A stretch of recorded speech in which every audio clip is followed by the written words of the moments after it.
त्र्यंबकेश्वरमध्ये प्रति व्यक्ती 2,500 रुपयांमध्ये VIP दर्शनाची तयारी केली जाते। दर्शनाचा काळा बाजाराला आळा घालण्यासाठी ट्रस्टने हा नवा प्रस्ताव ठेवलाय। पूर्वी VIP दर्शनासाठी फक्त 200 रुपयांचं तिकीट लागत होतं। सकाळ संध्याकाळ अशा 2 सत्रांमध्ये VIP भक्तांसाठी स्वतंत्र वेळ देखील आयोजित केली जाईल।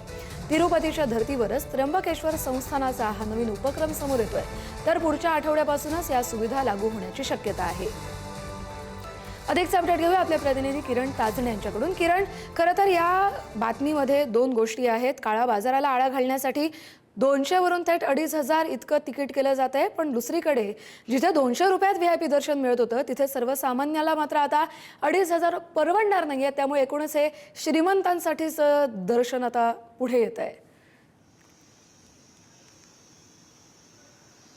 अगदी खरं आहे कस्तुरी, ज्या पद्धतीने आता हा त्र्यंबकेश्वर देवस्थानच्या माध्यमातून प्रस्ताव ठेवण्यात आलेला आहे ते प्रीमियम देवदर्शनाची ही संपूर्ण व्यवस्था म्हणता येईल।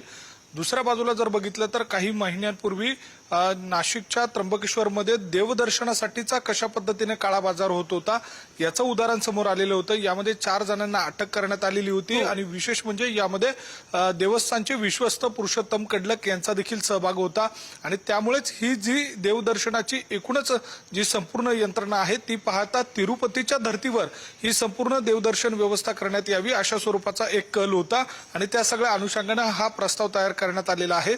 या प्रस्तावाला अद्यापर्यंत मंजुरी दिली गेली नसली तरी हा मोठा निर्णय मानला जातोय। थेट 200 रुपयावरनं 2,500 रुपये देवदर्शनासाठीचे मोजावे लागणार आहे। त्यामुळे प्रीमियम व्यवस्था एका बाजूला होत असताना दुसऱ्या बाजूला हा परवडेल की नाही हा सुद्धा मुद्दा येत्या काळामध्ये उपस्थित होऊ शकतो। अनेक भाविकांकडून त्याबाबतची नाराजी देखील व्यक्त केली जाऊ शकते। मात्र हा संपूर्ण जो प्रस्ताव आहे त्या प्रस्तावावर अंतिम चर्चा करून निर्णय घेतला जाणार आहे। त्यामुळे सध्या तरी या देवदर्शनाच्या निमित्तानं जो प्रस्ताव ठेवण्यात आलेला आहे त्याची चर्चा आता संपूर्ण धार्मिक वातावरणामध्ये होताना आपल्याला दिसून येते। धन्यवाद किरण, तुम्ही दिलेल्या सविस्तर अपडेटसाठी।